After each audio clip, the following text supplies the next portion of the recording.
नमस्कार दोस्तों। मेरा नाम अतुल चेतन है और हम लोग पढ़ रहे थे अरिथमेटिक प्रोग्रेशन समांतर श्रेणी। जैसे एक सवाल दिया हुआ है, बहुत ध्यान से देखिएगा।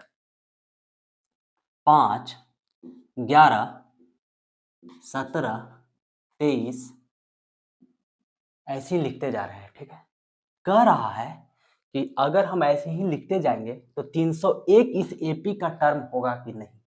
क्या कह रहा है कि 301 इस लिस्ट में शामिल होगा कि नहीं।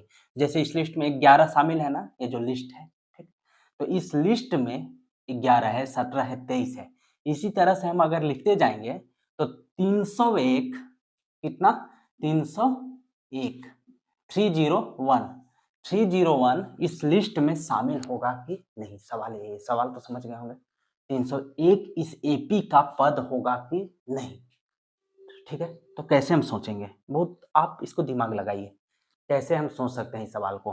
ठीक है, जैसे ध्यान दीजिए, इस सवाल को छोटा छोटा पार्ट में आप ब्रेक कर दीजिए। जैसे अगर हमसे कहा जाए कि 23 इस एपी का पद होगा कि नहीं, 23 इस एपी का पद होगा कि नहीं, कैसे हम देखेंगे। तो 23 तो यहाँ साफ साफ दिख रहा है, लेकिन हम इसको चेक कैसे करेंगे। जैसे 301 तो दिख नहीं रहा है, तो इसको तो चेक करने आना चाहिए ना। उसी तरह से 23 पे हम पहले सोचते हैं। तो एपी लिखा हुआ है 5, 11, 17, 23। ठीक है, 5, 11, 17, 23, मान लीजिए कि एपी यहीं तक लिखा हुआ है। ठीक, तो इस एपी में यही है कि 23 होगा कि नहीं, तो हम चेक करना चाहते हैं कि 23 होगा कि नहीं। ऐसे तो साफ साफ दिख रहा है, 5, 6, 11, 11, 6, 17, 17, 6, 23, 23 इस एपी का पार्ट है, लेकिन 24 तो पार्ट नहीं है इस एपी का। ठीक, तो हम दोनों को चेक करके पहले बताते हैं। ठीक, तो जैसे 23 इस एपी में है, तो ये एन कितना हो गया। एन मतलब क्या होता है, अंतिम पद। अंतिम पद कितने के बराबर है, 23 के बराबर। और एन का फॉर्मूला क्या होता है, एन बराबर A plus N minus 1 into D. N बराबर कितना दिया हुआ है, 23। 23 मतलब अंतिम पद। ए कितना है, 5 बराबर एन निकालना है। ठीक, -1 गुने डी। डी का मतलब 11 माइनस 5 6 के बराबर। ठीक, तो 23 माइनस 5 18, 18 बराबर एन माइनस 1 गुने 6 से 3 बार में एन माइनस 1 बराबर कितना हुआ, 3। तो एन बराबर कितना हो गया, 4। मतलब अगर ये जो 23 है, अगर इस एपी का टर्म है, ये एपी का पद है, अगर इस लिस्ट में शामिल है, तो एन जो आएगा एक इंटीजर आएगा, वो भी पॉजिटिव इंटीजर आएगा, धन पूर्णांक आएगा। जैसे देखिए, जो इंटीजर होता है उसमें नेगेटिव नंबर भी शामिल होता है, जीरो भी शामिल होता है और पॉजिटिव नंबर भी शामिल होता है। मतलब जो पूर्णांक होता है उसमें माइनस वाला संख्या, मान लीजिए कि यहाँ 0 है, तो इधर माइनस में क्या होगा, -1, -2, -3। ठीक, और इधर प्लस में क्या होगा, 1, 2, 3। तो जो इंटीजर होता है बच्चों, इंटीजर में माइनस वाला भी नंबर शामिल होता है, पूर्णांक में माइनस वाला भी नंबर शामिल होता है, जीरो भी शामिल होता है, प्लस वाला भी नंबर शामिल होता है। तो इसमें 23 इस एपी के लिस्ट में था, तो एन बराबर कितना आया था, 4 आया था, प्लस में आया था। मतलब एन क्या होना चाहिए, प्लस में होना चाहिए। पहला चीज तो समझ में आ रहा है ना, कि जो भी एन आएगा, पहला पद, दूसरा पद, तीसरा पद, चौथा पद, वो तो कभी माइनस में हो नहीं सकता है। First term, second term, N मतलब क्या होता है, यहाँ एन फोर्थ टर्म है, तो एन हमेशा 1 से ही स्टार्ट होगा ना। First term, second term, third term, fourth term, N तो हमेशा प्लस में होगा। ठीक, हमेशा धन होगा, पॉजिटिव इंटीजर होगा। ठीक, न तो माइनस में हो सकता है, न तो जीरो हो सकता है। इसका मतलब कि अगर 301 इस एपी के लिस्ट में है, तो एन का जो मान आना चाहिए, एन का जो वैल्यू आना चाहिए, वो प्लस में आना चाहिए। ठीक, न तो पॉइंट में आना चाहिए, मतलब 2.3, ऐसा कोई पद नहीं ना है कि 2.3 टर्म, 2. तीसरा पद, या तो पद आता है, पहला टर्म आता है फर्स्ट, सेकेंड, थर्ड, पहला, दूसरा, तीसरा, चौथा, पांचवा। ठीक है ना, इंटीजर होना चाहिए, पूर्णांक होना चाहिए, वो जिसको p/q के रूप में व्यक्त किया जा सके। ऐसा नहीं होना चाहिए, ये पॉइंट में होना चाहिए। ठीक, यहां तक समझ में आ रहा है ना। जैसे हम इसी सवाल में चेक करते हैं, इस सवाल में मान लीजिए कि 23 के बाद 24 लिखा हुआ है, लेकिन आपको पता है कि 5 के बाद 11 होगा, 11 के बाद 17 होगा, 17 के बाद 23 होगा, 23 के बाद 24 ना होकर 29 होगा।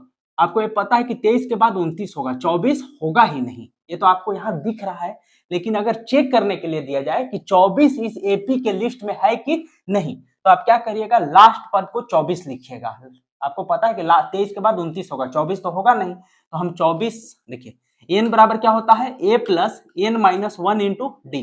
ठीक, तो n बराबर कितना लिखेंगे 24 लिखेंगे। ठीक, 24 लास्ट पद है, n मतलब लास्ट पद होता है।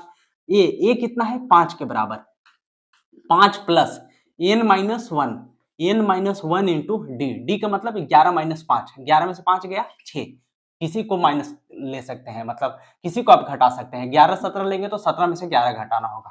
ठीक, तो 24 में से 5 गया 19, ये कितना हो गया n माइनस 1 गुने 6, ये 6 गुना में है, इधर आएगा तो भाग में हो जाएगा, तो 19/6 बराबर n माइनस 1, तो n बराबर क्या होगा, ये माइनस इधर आएगा तो प्लस में हो जाएगा, तो 19/6 प्लस 1।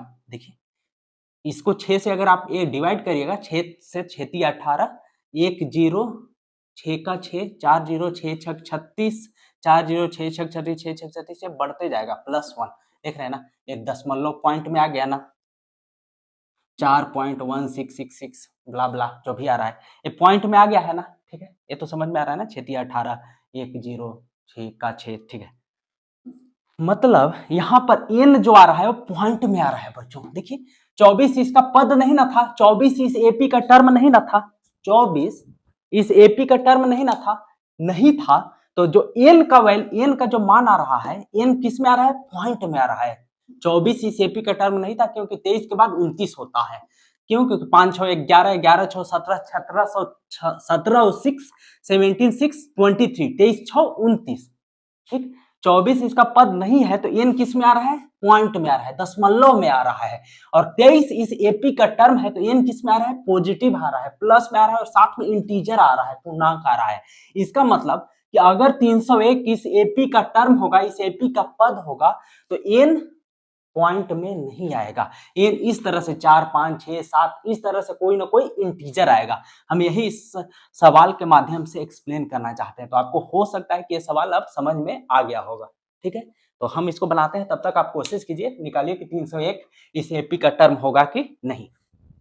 ठीक है, इसको हम मिटाते हैं और इसके बाद बनाते हैं इस सवाल को, मेन सवाल को।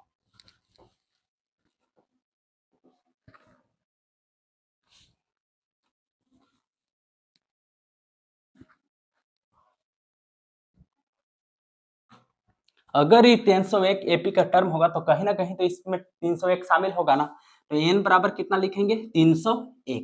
ठीक है, ये बराबर कितना है 5, पहला टर्म 5 है, ये मतलब फर्स्ट टर्म 5 है। ठीक है, d बराबर कितना होगा, कोई 17 में से 11 घटा दीजिए, कोई भी दो टर्म लीजिए घटा दीजिए, 23 में से 17 6, या 17 में से 11 11 में से 5, तो d कितना हुआ 6। ठीक, तो n का जो फॉर्मूला होता है, n कितना होता है, n होता है a plus n minus 1 into D. n कितना होता है a plus n minus 1 into D. n कितना है 301, क्योंकि हमको चेक करना है कि 301 इसमें शामिल है कि नहीं। अगर शामिल होगा तो n मतलब कि इस तरह से आएगा 4 5 6 पॉइंट में नहीं आएगा, और ना तो माइनस में आएगा ना तो जीरो आएगा। ठीक है ना, तो 301 बराबर, अगर 301 शामिल है तब, अगर इसमें होगा तब, n कितना है 301, अंतिम पद कितना है 301, a कितना है, a 5 के बराबर है, a कितना है 5 के बराबर, n निकालना है, n माइनस 1 गुने d, d कितना दिया हुआ है 6 के बराबर, d कितने के बराबर दिया है 6, तो 301 में से 5 घटाइएगा तो कितना होगा 296, कितना होगा 296। ठीक है, बराबर n माइनस 1 गुने 6। ठीक, तो यहां से n माइनस 1 बराबर कितना आएगा, ये 6 गुना में है ना, n माइनस 1 गुने 6, तो 296 बट्टा में, गुना में है तो इधर आएगा तो भागा में हो जाएगा, 296 बट्टा में 6, 296 अपॉन 6, n माइनस 1 के बराबर हो जाएगा 296 अपॉन 6। ठीक है, 6 से इसको काटने का प्रयास करते हैं, 6 चौके 24, 5 6 6 9 54, 2 0 छौतिया 18, 2 0 छौतिया 18। देखिए तो यहां से n माइनस 1 कितने के बराबर आया 49.33, इसका मतलब n कितना आ गया 49.33 प्लस 1, तो n आ गया 50.33। बच्चों अगर 301 इस एपी का टर्म होता, बच्चों 301 अगर इस एपी का टर्म होता तो n यहाँ पॉइंट में नहीं आता, n यहाँ पर पॉइंट में नहीं आता, लेकिन n यहाँ पर किस में आया है पॉइंट में आया है, n किस में आया है पॉइंट में आया है। पॉइंट में आने का मतलब है कि 301 इस एपी का टर्म नहीं होगा। 301 इस एपी का टर्म नहीं होगा। आप इसको नोट डाउन कर लीजिए। इसके बाद एक और सवाल देते हैं, आप इसको बनाइएगा। नोट डाउन कर लिया होंगे बच्चों?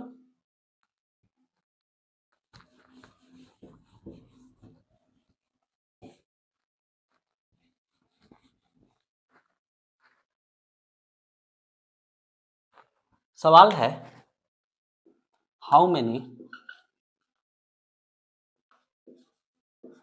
2 digits number which are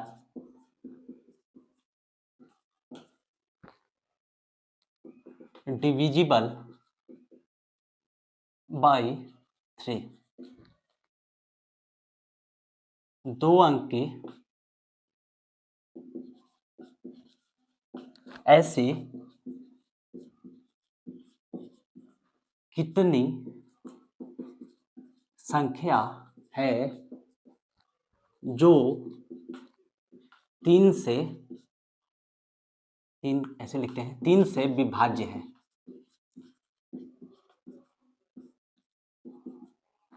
कह रहा है कि how many 2 digits number which are divisible by 3।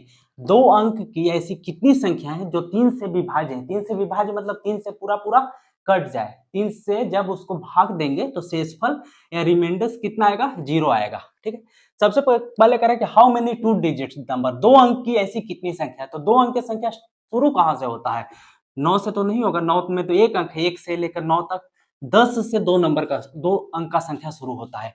लेकिन अच्छा ये बताइए, 10 को 3 से अगर हम भाग देते हैं तो कितना आता है? 3 से 3 बार में 9, 1, शेष कितना आ रहा है? 1 आ रहा है।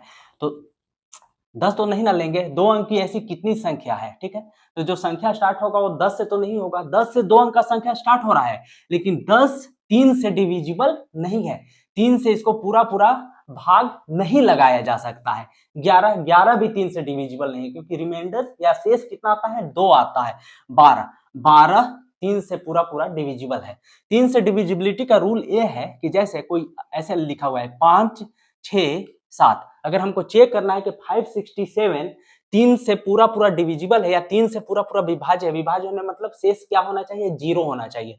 तो आप क्या करिए कि अंकों को जोड़ लीजिए। 5, 6, 11, 11, 7, 18। ठीक है, फिर इस 18 को भी अंकों को जोड़ लीजिए। 1, 8, 9। 9 को 3 से पूरा पूरा भाग लगाया जा सकता है ना? बिल्कुल लगाया जा सकता है। इसका मतलब 567 भी 3 से डिविजिबल है, मतलब 3 से पूरा पूरा 567 में भाग लगाया जा सकता है। इसका मतलब शेषफल 0 होगा, रिमाइंडर 0 होगा। ठीक, तो 2 अंकों की संख्या कहां से शुरू होगा? जो 3 से पूरा पूरा विभाज्य है या 3 से डिविजिबल है, 12 से शुरू होगा। उसके बाद ना तो 13 होगा, ना तो 14 होगा, इसके बाद 15 होगा, उसके बाद ना तो 16 होगा, 17 होगा, 18 होगा, मतलब 3 के अंतर पे होगा। 12, 15, 18 ऐसे करते करते। अच्छा, लास्ट में हम चेक करना चाहते हैं कि कौन संख्या है जो 3 से पूरा पूरा कट जाए। 100 तो 3 डिजिट का होगा, इसमें तो 2 ही अंक का लेना है। 100 में कितना अंक हो जाएगा? 1, 2, 3। तो 100 से पहले आते हैं 99। 99 3 से पूरा पूरा कट जाता है। क्यों? क्योंकि 9, 9, 18, 18 के अंकों का योग 1, 8, 9। ऐसे भी 33 में 3 से गुना करिएगा तो 99 हो जाएगा। ठीक, तो 2 अंक का संख्या कहां से शुरुआत होगा? 12 से शुरुआत होगा। 12, 15, 18 ऐसे करते करते 99 तक। तो आपको सवाल बहुत आसान बन गया। ये देखिए, एपी में है 12, 3, 15, 15, 3, 18। ठीक है ना? ऐसे भी 15 में से 12 घटाइएगा 3, 18 में से 15 घटाइएगा 3, 18 के बाद 21 होगा, 21 में से 18 घटाइएगा 3। तो हर जगह जो सार अंतर आ रहा है, कॉमन डिफरेंस आ रहा है, 3 आ रहा है। इसका मतलब एपी में लिखा हुआ है और यही कह रहा है कि इस एपी में कितना संख्या है, इसमें कितना संख्या है, यही ना पूछ रहा है। 2 अंकों की ऐसी कितनी संख्या है जो 3 से विभाज्य है। तो 2 अंकों की संख्या जो 3 से विभाज्य है कहां से शुरू हो रहा है? 12, 15, 18, 21 कहां तक जा रहा है? 99 तक। यही जो संख्या है 3 से डिविजिबल है। और एक कितनी संख्या है? तो बहुत आसानी के साथ आप निकाल सकते हैं। एन कैसे निकालिएगा? सूत्र आपको पता है, एन बराबर A plus N minus 1 into D. N का मतलब क्या है? अंतिम पद। अंतिम पद कितना है? 99 के बराबर। अंतिम पद कितने के बराबर है? 99 के बराबर। पहला पद कितने के बराबर है? 12 के बराबर प्लस एन, यही ना निकालना है कि कितनी ऐसी संख्या है, मतलब एन निकालना है। -1 गुने डी, गुने डी। डी कितना है? 15 में से 12 घटाइएगा तो कितना होगा? 3। कोई भी 2 अंक 2 संख्या लीजिए, उसमें से घटा दीजिए। डी कितने के बराबर है, 3 के बराबर। ठीक, 99 में से 12 अगर घटाइएगा तो कितना हो जाएगा, 99 माइनस 12 बराबर n माइनस 1 गुने 3। 99 में से 12 घटाएगा कितना होगा, 87। 87 बराबर n माइनस 1 गुने 3। यहाँ पे कुछ नहीं लिखा हुआ, इसका मतलब गुना है। तो गुना अगर बराबर के इस तरफ आता है तो भाग में हो जाता है, तो इधर आएगा तो 87 बटा में 3 हो जाएगा। तो n माइनस 1 बराबर कितना हो जाएगा, 87 बटा में 3। 3 से कितना बार में कट जाएगा, 29 बार में। तो n माइनस जो n माइनस 1 है वो कितने के बराबर है, 29 के बराबर। तो n कितने के बराबर होगा, 29 प्लस 1। 29 प्लस 1 मतलब 30। मतलब 2 अंक की टोटल ऐसी कितनी संख्या है जो 3 से पूरा पूरा कट जाए, वो कितना है, 30। ठीक है ना, क्यों, क्योंकि देखिए 10 को 3 से भागा नहीं लगाया जा सकता है, 11 को नहीं, 12 से शुरुआत होगा, कहां तक जाएगा, 99 तक। 99 के बाद 3 अंक का संख्या शुरू हो जाता है। तो यही हमको गिन कर लिख देना है कि 2 अंक की ऐसी कितनी संख्या है जो 3 से पूरी तरह से विभाज्य है, पूरी तरह से डिविजिबल है। तो ऐसी कितनी संख्या है, 30। होप आपको ये समझ में आया होगा। आपका होमवर्क है, होमवर्क में आपको कमेंट सेक्शन में लिखना है सेम कि how many 2 digit number which are divisible by, पहला है 4, कितना से भाग लग जाए, 4 से। 2 अंक की ऐसी कितनी संख्या है जो 4 से विभाज्य है, ठीक है ना, ये पहला सवाल है, ठीक है ना। दूसरा सवाल है कि 2 अंक की ऐसी कितनी संख्या है जो 6 से भाग लग जाए। दूसरा में आप क्या बनाइएगा, पहला में 4 बनाइएगा, दूसरा में 6। ठीक है ना। 2 सवाल है कि how many 2 digit number which are divisible by 4 और how many 2 digit number which are divisible by 6। Hindi में कि 2 अंक की ऐसी कितनी संख्या है जो 4 से विभाज्य है, और दूसरा सवाल है कि 2 अंक की ऐसी कितनी संख्या है जो 6 से विभाज्य है। ये दोनों सवाल को बच्चों बनाइएगा और कमेंट सेक्शन में इसका आंसर लिखिएगा। तब तक के लिए आज के लिए इतना ही बच्चों, धन्यवाद।